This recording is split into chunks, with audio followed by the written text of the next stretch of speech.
Olá pessoal, boa noite a todos vocês. Vamos para mais uma aula no canal da Universidade Elétrica. Pessoal, essa aula que eu elaboro para vocês foi, na verdade, uma dúvida de um aluno, onde ele questionou: professor, qual a influência da resistividade no solo no valor final da resistência de aterramento? Pois bem, vou mostrar para vocês qual é essa influência e como a gente reduzir essa resistividade do solo. Então, pessoal, a resistividade do solo e sua influência na medição, sua influência na resistência de aterramento. Bom, pessoal, o que a gente precisa entender é que algumas medições de resistividades, elas foram pesquisadas, né, e relatadas por dois pesquisadores alemães, Weisinger e Hasse, pesquisadores alemães atuantes nos fóruns internacionais de eletricidade no tocante a aterramento. Nas medições desses dois pesquisadores, observa-se que a resistividade do solo, identificada pela letra grega Rho, ele diz o seguinte, que nas medições que eles realizaram, a resistividade do solo Rho até 1,5 m, ela sofre variações sazonais da ordem de 60%, mais ou menos 30% de variação em relação ao seu valor médio. O valor máximo no inverno e mínimo no verão. Não é? A resistividade ela varia também com as questões climáticas. Ou seja, até 1,5 m ocorrem variações na resistividade de 60%. Mais ou menos 30% em relação ao valor médio. Profundidades superiores a 1,5 m, a variação da resistividade, pessoal, a variação dela, a oscilação da resistividade, ela cai para 20%.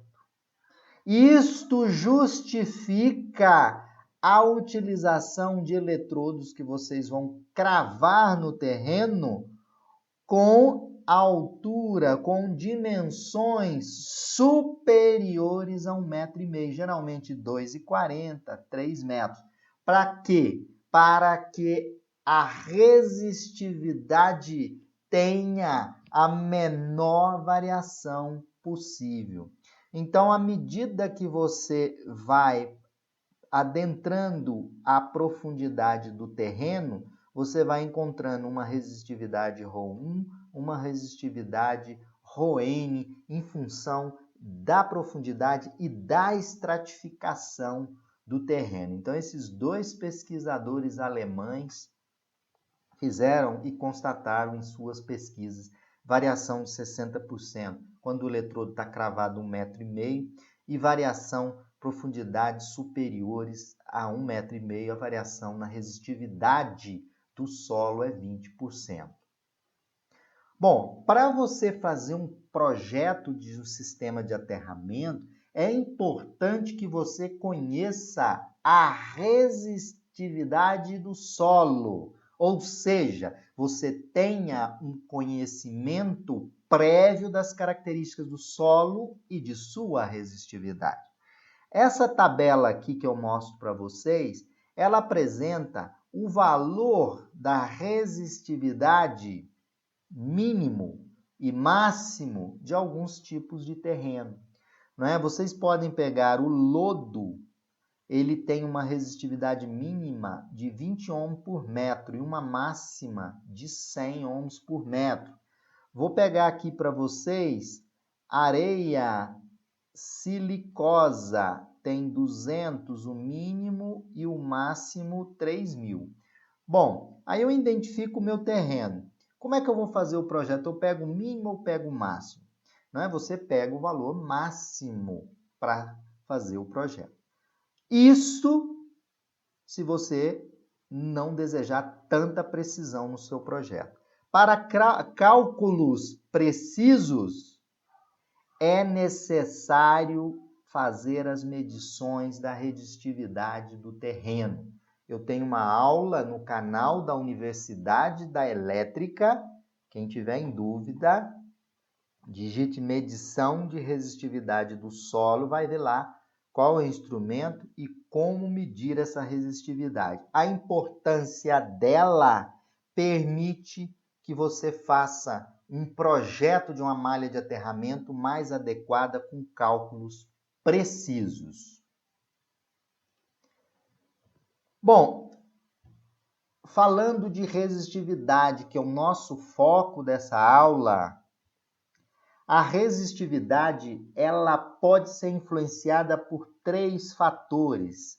O primeiro deles, pessoal, é a composição química do solo. O segundo é a umidade. E o terceiro, a temperatura do solo. A composição química do solo, a gente observa-se que a presença de sais solúveis e ácidos agregados ao solo, eles influenciam o valor da resistividade. Então, os terrenos que apresentam sais solúveis e ácidos agregados no solo, eles influenciam a resistividade. Então, se esses sais influenciam no sentido, por exemplo, de reduzir a resistividade, existem produtos químicos à base de mistura de sais e misturados com água, eles formam um gel.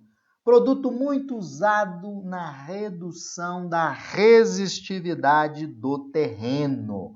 Então, existem no mercado produtos químicos que permitem reduzir a resistividade do solo. Reduzindo essa resistividade, você vai melhorar a sua resistência de aterramento. Outro item que é influenciado é a umidade. A resistividade do terreno, ela varia principalmente quando a umidade cai a valores inferiores a 20%. Você tem um período muito seco, onde a sua umidade cai a valores inferiores a 20%, a sua resistividade varia muito, né? Ela cai a valores inferiores a 20%. Os eletrodos devem estar em uma profundidade adequada para manter uma certa umidade adequada. Bom, a resistividade são afetadas quando a temperatura cai abaixo de 0 graus, né, que não é o caso na maior parte do território brasileiro, né? Então, a gente tem 3 itens: composição química do solo, a umidade e a temperatura. Influenciam na resistividade do terreno. Se influencia a resistividade do solo, ele vai influenciar na resistência do seu aterramento. Bom, eu trago aqui para vocês 2 exemplos onde eu vou mostrar a influência da resistividade em uma malha de aterramento.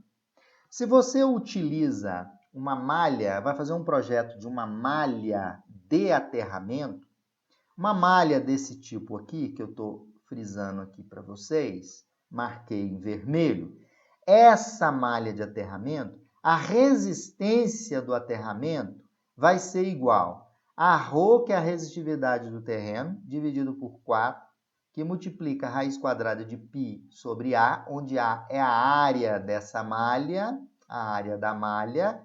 Então, o A é a área da malha, ρ a resistividade e L, né, é a extensão total do cabo enterrado. Toda essa extensão aqui, olha, de cabo que é enterrado no solo. Aqui eu queria mostrar para vocês o quanto a minha resistividade ela pesa e muito no valor da resistência de aterramento. Vocês podem observar aqui. Rho é um fator multiplicativo.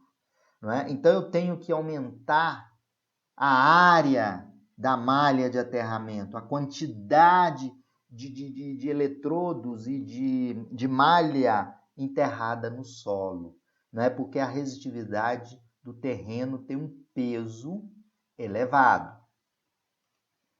Da mesma forma, eu vou mostrar para vocês o quanto influencia também a resistividade quando você crava um eletrodo no solo. Então, quando você crava um eletrodo no solo, vai aterrar o seu chuveiro, aterrar o quadro elétrico da sua residência, olha o quanto a resistividade ela influencia. A resistência dessa haste é ρ dividido por 2πl vezes logaritmo neperiano de 4L sobre D, onde L é o comprimento do eletrodo, D é seu diâmetro. Vocês podem observar que quanto maior o comprimento do eletrodo, menor vai ser a resistência de aterramento. Isso é fato. Porém, o termo que mais pesa, de maior peso na resistência desse aterramento aqui, é a resistividade do terreno. Não é? Às vezes, com um eletrodo, dependendo da resistividade do terreno, você não vai atingir uma resistência de aterramento aquela menor possível, né? E adequada. Você não vai conseguir. Então, para isso, nós estudamos nessa aula a composição do solo e que, muitas das vezes, às vezes é necessário fazer o tratamento químico do solo quando não se permite obter uma geometria adequada, mas que te dê uma resistência de aterramento em condições adequadas, sendo aquela menor possível, não é? Então, fica aqui nessa aula, que é muito importante avaliar a resistividade do terreno. Para essa aula, pessoal, que foi uma aula focada na resistividade, foi consultado o livro de instalações elétricas do Ademaro Cotrim e o livro de instalações elétricas industriais do João Mamed Filho. Obrigado a todos e fiquem ligados no canal da Universidade Elétrica. Um abraço a todos vocês.